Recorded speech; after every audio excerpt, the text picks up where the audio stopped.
This army is for the Republic. For the Republic! What's going on, guys? Clone Force 23 here, bringing you guys a very exciting video about the upcoming PQ season. We're about to have quite possibly the most competitive month in Star Wars Unlimited to date. Got my boy Alex with me. Say what's going on to the people. What's going on? Into the gauntlet, boys. Yeah, into the trenches. We are the Clone Wars is happening. So yeah, we're going to be talking about kind of the big decks that you could be expecting this weekend or the start of this competitive season. And if you are like a lot of us and still don't even know what you're going to be playing, I personally have a PQ in 2 days and I still don't know what I'm bringing to that.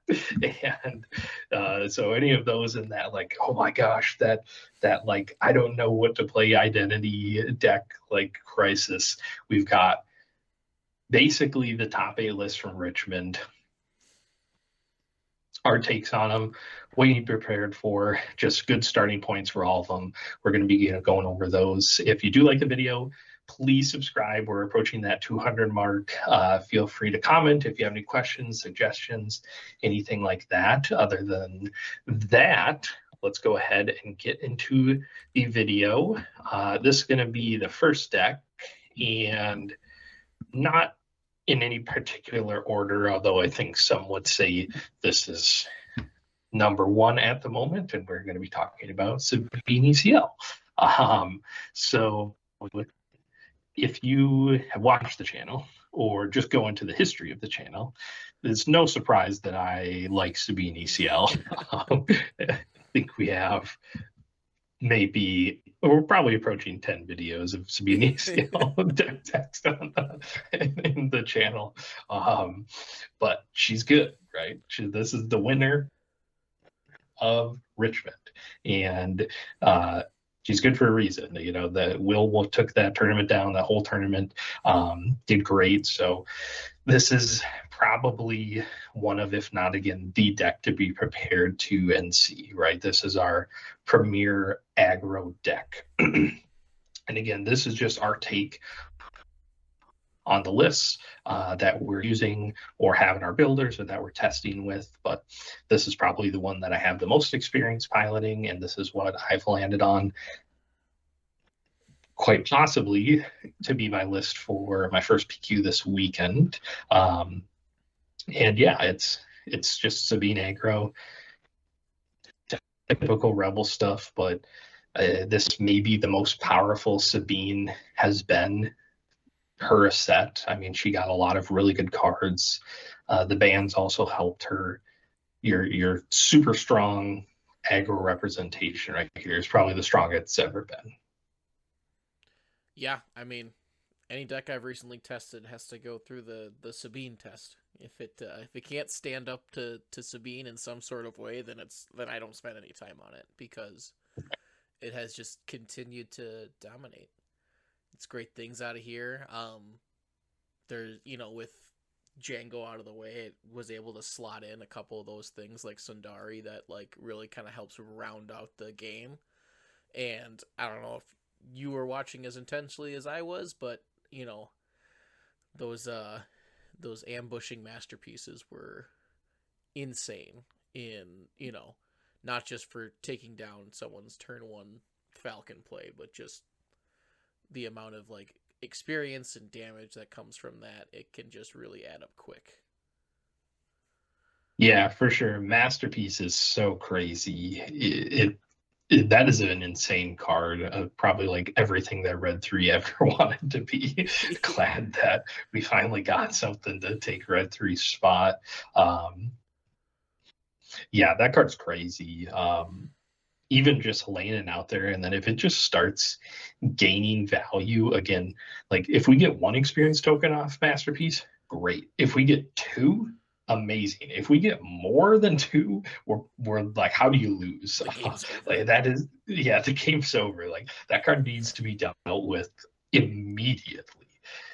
Like that, yeah, Masterpiece is, I'm big on Chewy, right? Chewy being such a strong card, but Masterpiece might have taken my spot as the best upgrade to this deck that it received this set.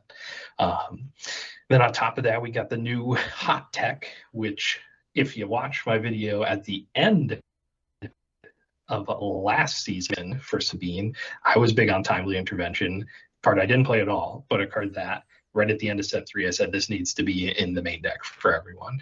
And here it is. And Will played this card in an insane amount of times to take down some games at the Richmond sector. So yeah, we got the Timelies in the main, and then the rest of it is, like I said, just Sabine good stuff. Just a couple of tech choices, but certainly a deck that is open to personal choice and interpretation. But yeah, I would definitely be prepared for this above anything else going into this competitive season. Certainly, you can think about, big tournament strategy too. A lot of people like aggro, so they're not sitting at big control lineups that are just 0-3 draws, and you have a huge tournament round lineup and you're just getting exhausted. So you're going to see, I think, a lot of this for your efficient and a lot of your more which is basically your professional players that really want to try and get those wins out there. So number one deck, I think, in terms of that blend that everyone likes to say in terms of like power versus popularity, I think I would put this in the number one spot in considering both of those variables for your large tournaments, especially regional. Yeah, for sure. Sabine OP? Maybe. But next is kind of the other boy that seems to be coming up in terms of aggressiveness, which is our Han Solo Green, the soul of Han Yellow coming back. Yeah, Is it better or worse? Who knows?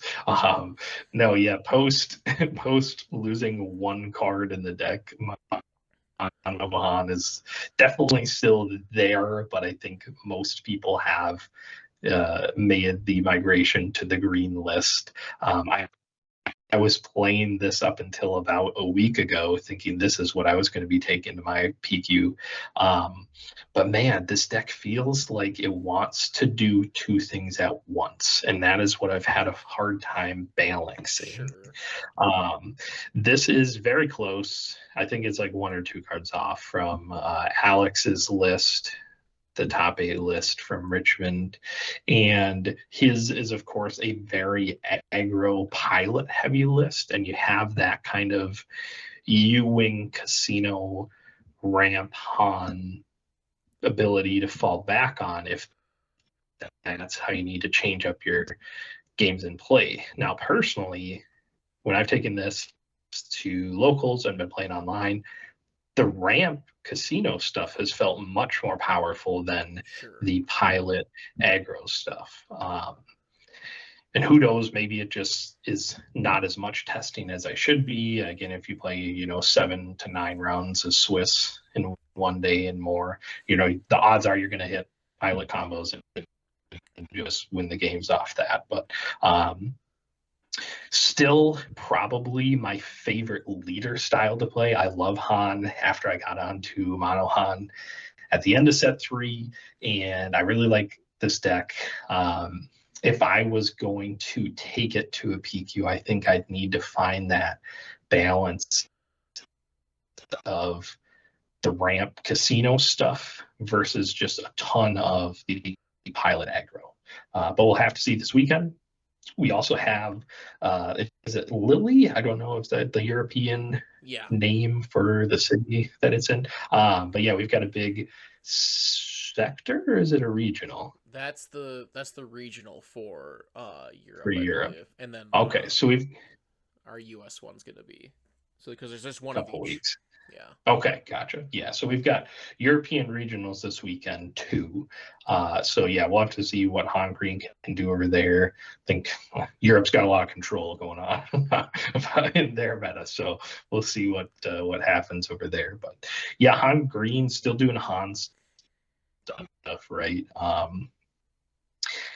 Falcon into Chewie on turn 2 seems good, right? Yeah. Like, not a lot of decks can answer that, and then and the again this your typical Han stuff, your combo 7 turn. Why not do it a turn early?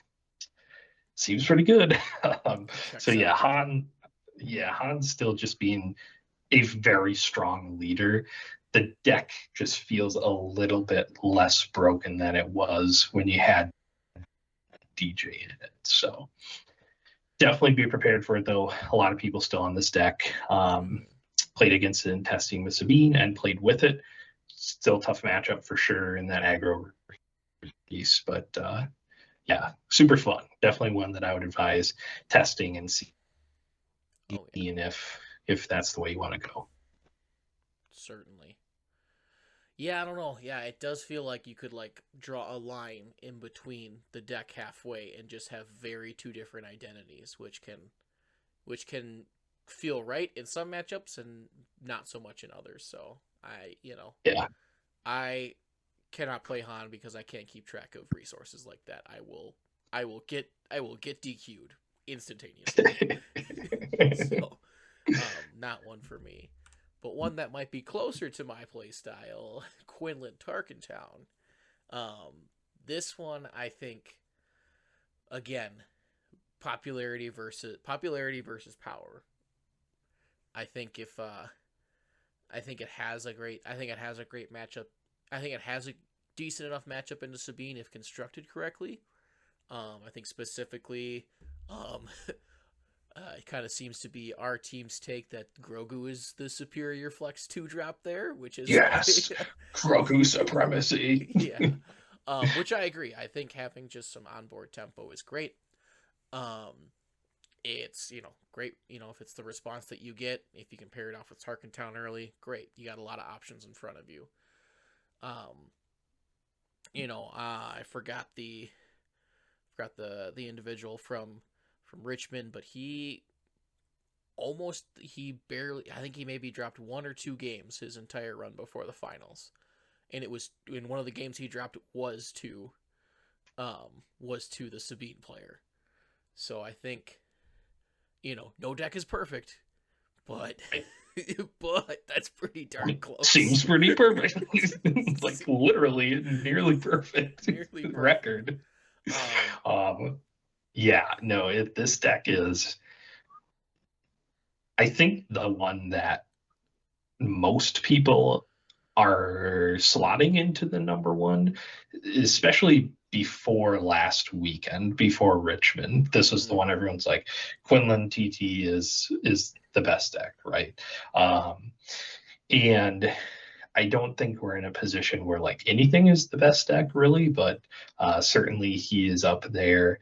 And obviously, again, check the channel. We had a teammate of ours who took this deck to a Carbonite box tourney and took that down. We're playing pretty close to the same list. Like Alex said, we are Grogu believers. In this channel, in this house, we believe in Grogu.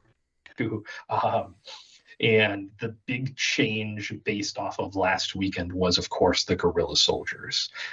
If anyone was watching that finals, and if you haven't, I would highly recommend going to watch it if you need to know the Sabine Quinlan matchup, because that card was crazy. Yeah. That card was so good. Like, that was like a straight up, we're pulling Ezra out and soldiers going in. And for those who are like, I was kind of worried about the force synergy, right? We're removing a force user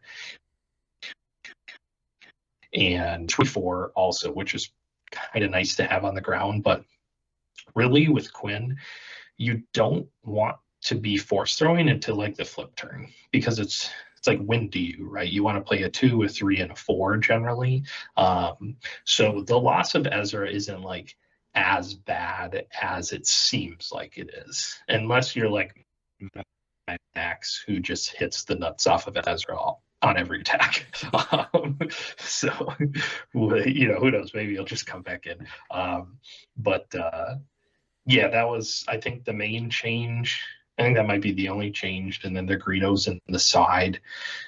We just needed a 1 in our testing. Some decks are going to be teching in a 1 to try and get over you. There is that Vader green yellow space deck that just plays a bunch of 1s. So Greedo can definitely help there, get the tempo in your hands. And yeah, other than that, deck's still kind of playing like it is. Really strong synergy, kind of board control with units, but not technically. I guess it's like leader ability, call it. But yeah, really strong swing. If you get an established flip turn and you gain control, it's so hard for decks to come back after that. Yeah, definitely a strong deck that can just take control of the matchup and go from there. Yeah, big contender. Yeah, the Gorilla Soldier swap was pretty fun to see. Great way to punish some of the mind games that people like to play. Turn 1, moving into turn 2. Yeah, great list. Also, this is my public apology. I'm trying to get the Carbonite deck opening posted, but I just can't seem to get the video to work. I don't know why, I don't know what, but I'm working on it, I swear. If we can manage to do it, we can. If not, we'll post a picture. We'll post a picture, or you tell us what you want in return. Yeah. And I'll buy another Carbonite box. Oh, maybe that. Who we have next on the list? Oh, the Chosen One. Absolutely. The Chosen One. The All Blue. This is the one that I swear was I think it's an anomaly that it was underrepresented. Honestly. Mm-hmm. Like, I am close to going on Melee and reading all the matchups that the Anakins had and just be like, oh, did they just get the worst round draws every single time? Did they get their worst nightmares? Or do they just have or do they just play each other just horrible mirror matches? Because I think this is a deck that is absolutely worth looking at. I think this is a strong option, especially if we are looking at some of these decks that we've been talking about already. Anakin has a great opportunity to do some board control early on with their units. Has the draw abilities that are already there to help with the Colossus, which is also helping you in those aggro matchups. Yeah, I think this is a super powerful deck. If you look at this list, it's really spec'd to be able to utilize Queel, which is great for the restores.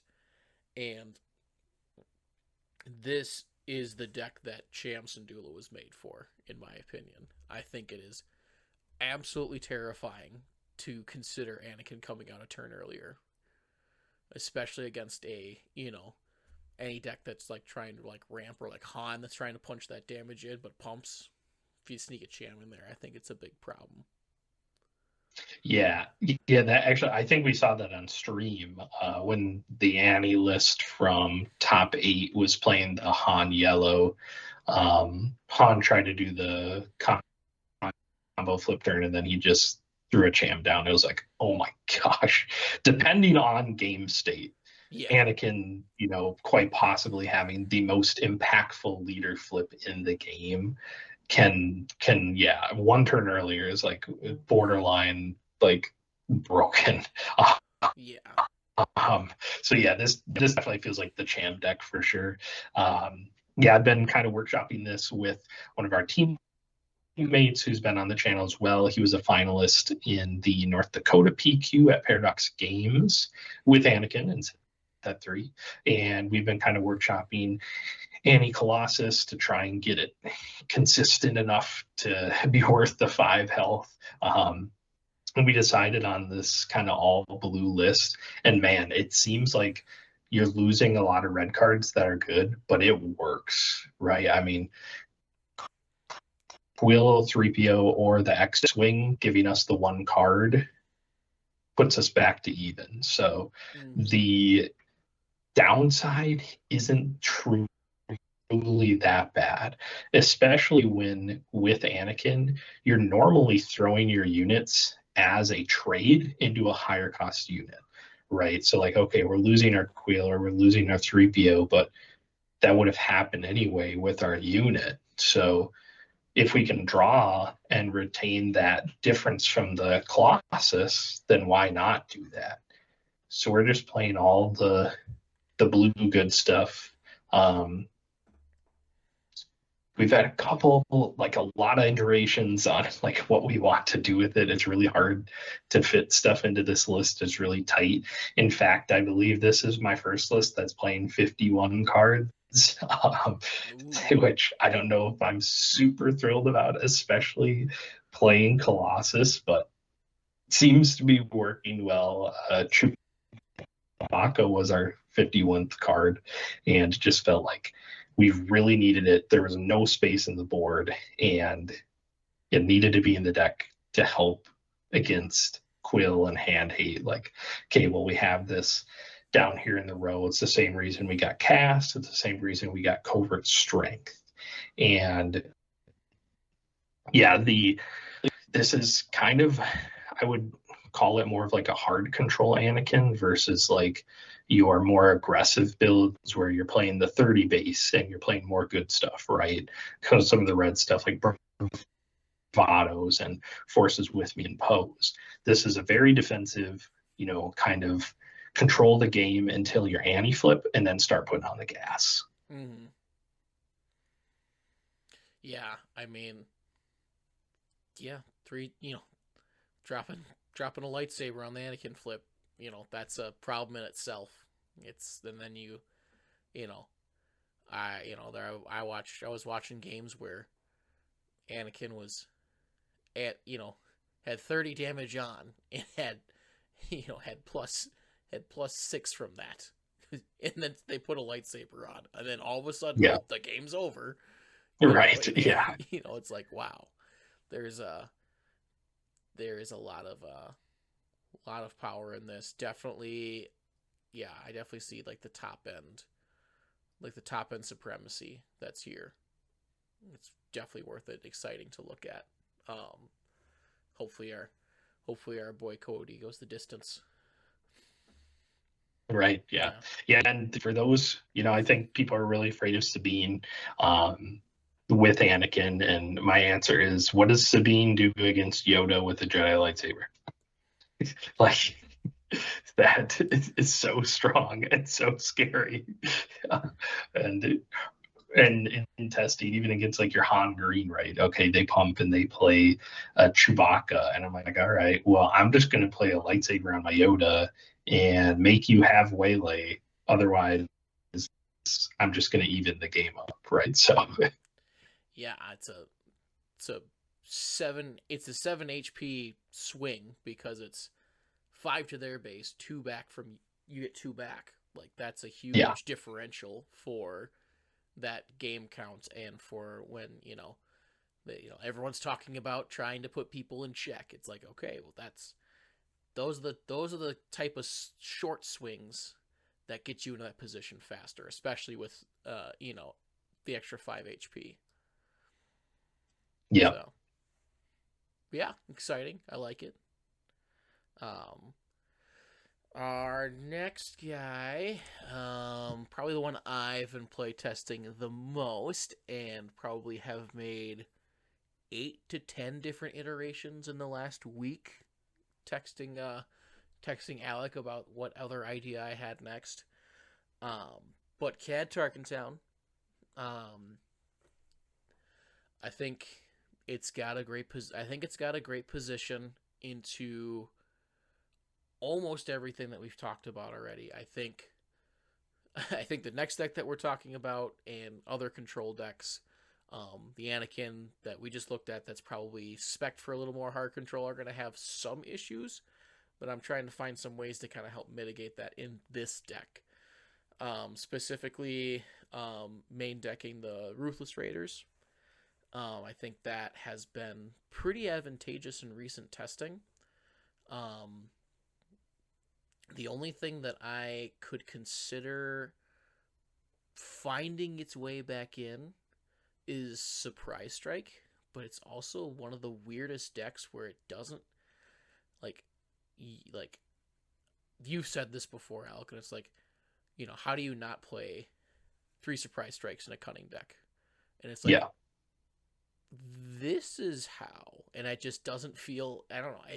It's been the one thing that I feel like I don't have the space for in this deck because there's a lot of other things that we're trying to do. The only one I could think of is potentially Waylays. They haven't felt super great, but there's also,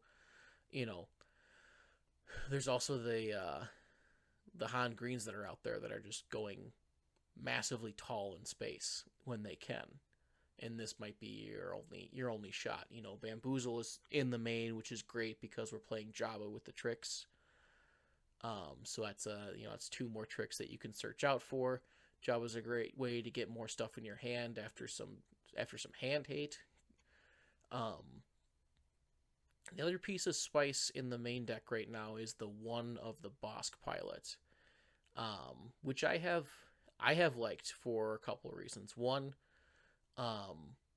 it's great if we get the opportunity to go tall on a Houndstooth and start punching for 6, and that will basically lock down space for the foreseeable future, because when you attack with Bosk as a unit, it exhausts the unit and deals 1 damage. So get some extra damage in there. You're probably clearing out units if you get the luck of Houndstooth. And even it's by itself, it's another 4. It's for on the ground. It's a 4 for 4. And with that extra ping in there, it's taking out those 5/8, those 3/5s that are super popular right now. So I've had some success with it. I'd keep it in there. Forlom and Zuckuss are at a high right now in terms of threat levels. Forlom to be able to take out those 3/5s, Zuckuss following up after to pose 7 damage to your opponent on the 5 turn. I don't know how many people have tried to respond with a Poe, and I've got this Zuckuss lined up where it just gets to take it out and survive. It is brutal. So I'm excited about this one for sure. Late game is definitely the largest conversation that you have to think about for this deck. It's mainly spec'd to deal with your Sabines and your ground aggro super well. But sideboard, we've got the Daring Raids and the extra Bamboozle to deal with a little bit more, different space or other units, other those smaller units in the aggro space. And then the rest is for ramp and control. Lurking TIE Phantoms feel great in this. The Chams feel good when you are kind of pushing for that Ruthless Raider strategy. If they're pumping or if they're ramping, you get to your CAD quicker, you get to your Ruthless Raider quicker. And then the Devastators just add more top end to be able to close out that game, because if you've sequenced it right, you are probably within a 5 to 10 variance on the 8 resource turn. So you might be closing it out, you're putting them in check, they have to deal with Devastator, and that's assuming you have nothing else out on the field, which in CAD's instance is pretty unlikely, unless if they're looking at Laser Blast turns. Yeah, this deck is definitely like, I don't want to say it's rogue, but like it feels like that, right? It's very unique in, I think, the way that it plays. It's pretty much the only deck utilizing the capture strategy right now, but in the most OP way. Yeah. With probably like the most broken capture card, which is Relentless Pursuit. I think there's probably like a very minor amount of cards that aren't bounty hunters in the deck, like relevant bounty hunters that can take something and can just completely swing a game like that. CAD being like one of the biggest reasons why I kind of want to play on green, because having L3 to rescue those cards Yeah. is really, really helpful. Yeah. But yeah, I've always liked CAD and how unique he can be played and how many different ways that he can be played still very uniquely. Like Alex said, you can play the good stuff package, which is kind of like this, which is pretty much what most of them play. Mm-hmm. And then there's the aggro version, which does have strikes and has more kind of less top end, less board control, but more aggressive play style. Like we're pinging stuff against the way, maybe getting trades, but we're still kind of pushing base. Yeah, there's a lot of different ways that he can be utilized. Mm-hmm. And yeah, I mean, a turn one McClunky is tough for sure for aggro to come back from, or just a turn one target down your unit. So Yeah, that's really what, CAD, yeah, he's definitely relevant. I think enough to say he's up there. Well, we had a top eight, right? We had a top eight performance in Richmond as well, so definitely something to be aware of. Yeah, big props to Mephisto for making that, and it felt like one of the most unique decks in the top eight. Yeah, for for sure. Richmond. So, yeah,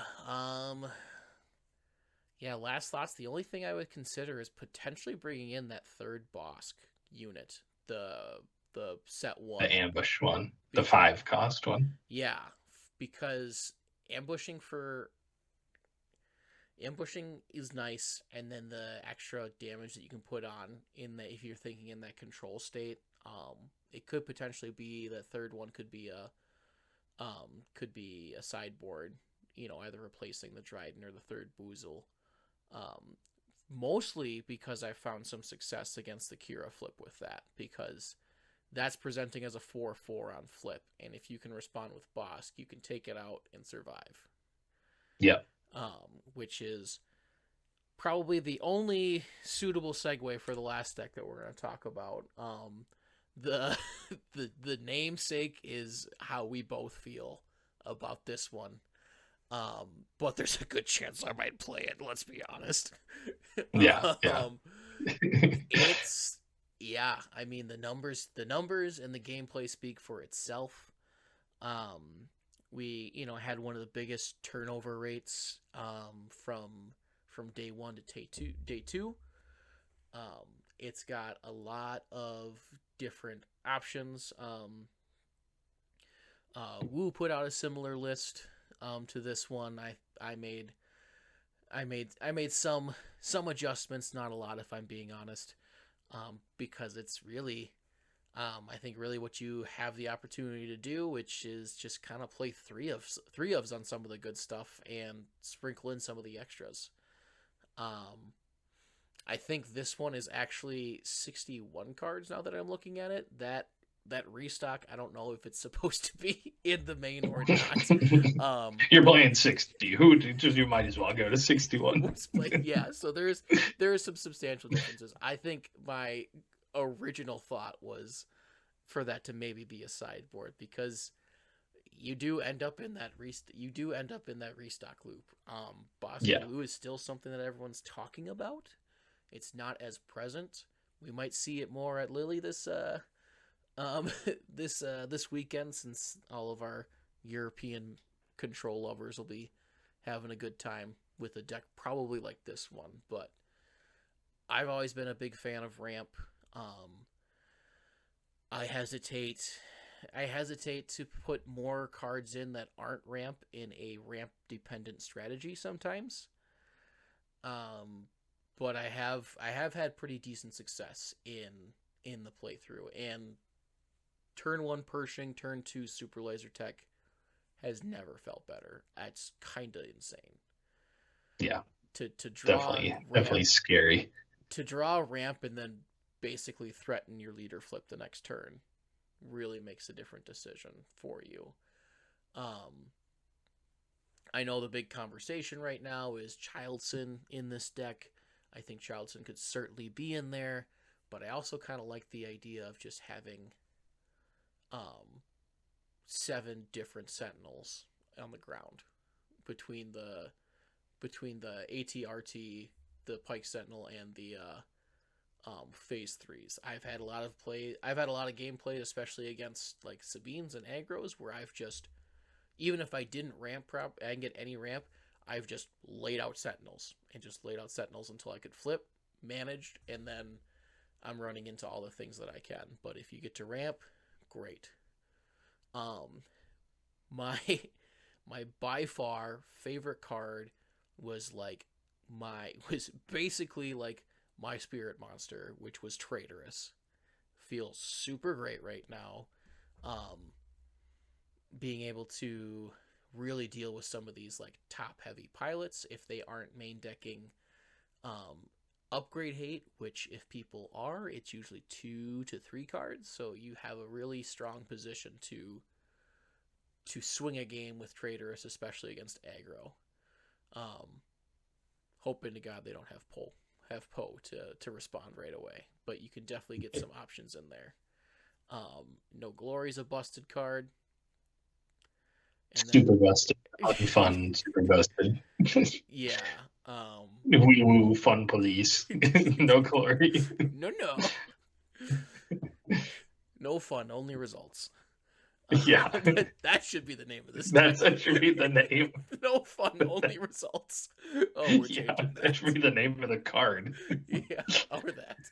Yeah, absolutely. And then you get, Super Laser Blast, Avenger, Devastator, all the just terrible stuff. 3 Vaders, 3 Mauls. 2 Confiscates are in the side.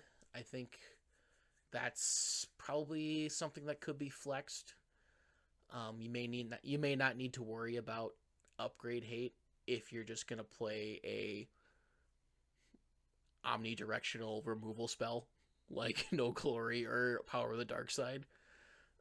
You can just go tall, and I'm gonna remove it anyways. Good for you.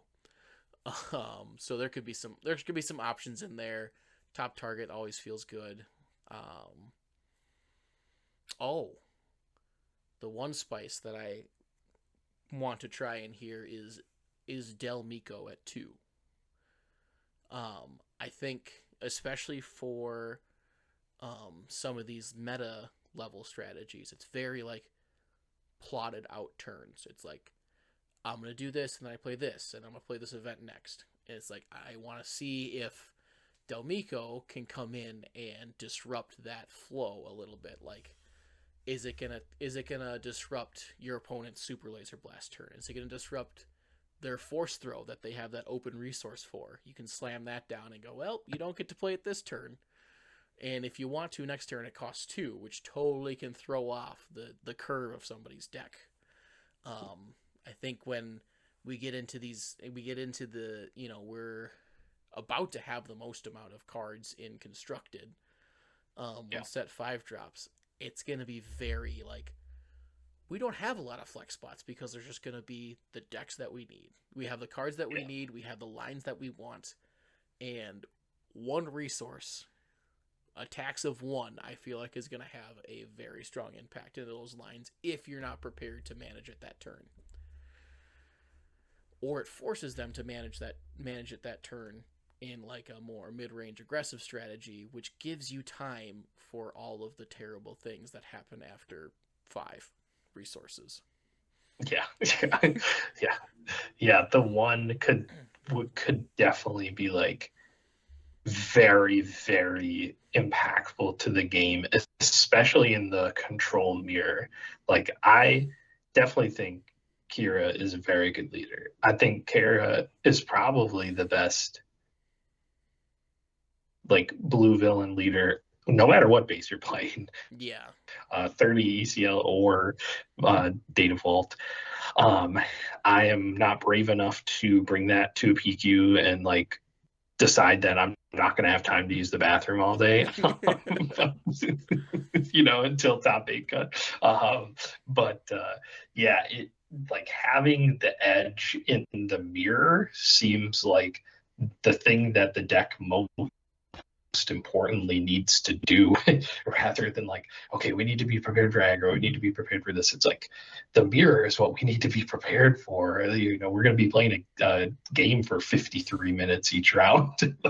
Yeah, it's tough, especially if Kira's continue to have a huge conversion rate. Like, that's tough. Do you want to run into a bunch of Kiras and, luck of the draw it, or are you gonna have the one or two things that are different from their deck to yours, because you're gonna go through your entire deck every single match against Severe. Yeah. You're gonna go through it. But do you have that extra spice?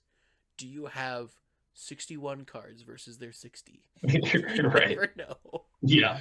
Do you have 61 cards and 2 Delmicos? That's it. That gets it right there. Yeah, no. I don't know. That might not be it. That's what I'm going to try for now. But yeah, between Alec and I and a couple of other teammates, our plan is to try to pretty much hit everything in our local area. I think Alec will be at Burnsville this weekend. And then I think I'll be able to join you for all the other ones after that. Perfect. So, sweet. I still have another week for some playtesting, but we'll be rooting you on, brother. I don't know if you've got any other final thoughts for the viewers on what your approach is going to be, at least for this first PQ. No, I got no final thoughts. It's just kind of a little intimidating of a meta at the moment, where I feel like a lot more than anything, it just comes down to what are you sitting across the table from every round, and just play what you think is good. And I think in the current meta, there are a lot of decks that can win. And so if you have something that you are just more comfortable with, you have all these games into, the lines, your bad matchups, that may be a better thing to go with, instead of being like, okay, I really just want to play Sabine ECL, or I really want to learn Kira Vault because they win tournaments, right? Well, they just won that one tournament. And so I think this weekend and next weekend and this month as a whole will be a really good kind of snapshot into what are we going to see in June or for the rest of the PQ season. Mm-hmm. But yeah, definitely kind of up in the air at the moment. But yeah, well, you can, again, we say this a lot on this channel. All you can do is draw your cards and play the game, and that's what you got to go with. Yep, all it comes down to who you play and what you draw. Yep, exactly. Yeah. But yeah, you're absolutely right. The best thing that you can do is just look at these decks. If you're not looking to play them, understand the general concept and what they want to do, and does the deck that you feel the most comfortable with have a strategy for that. So yep, 100%. Yeah, and it's very open. I'm not saying you need to learn every single leader that's that top 64 at Richmond. Know the general idea of control aggro mid-range, have a game plan, and you'll do good.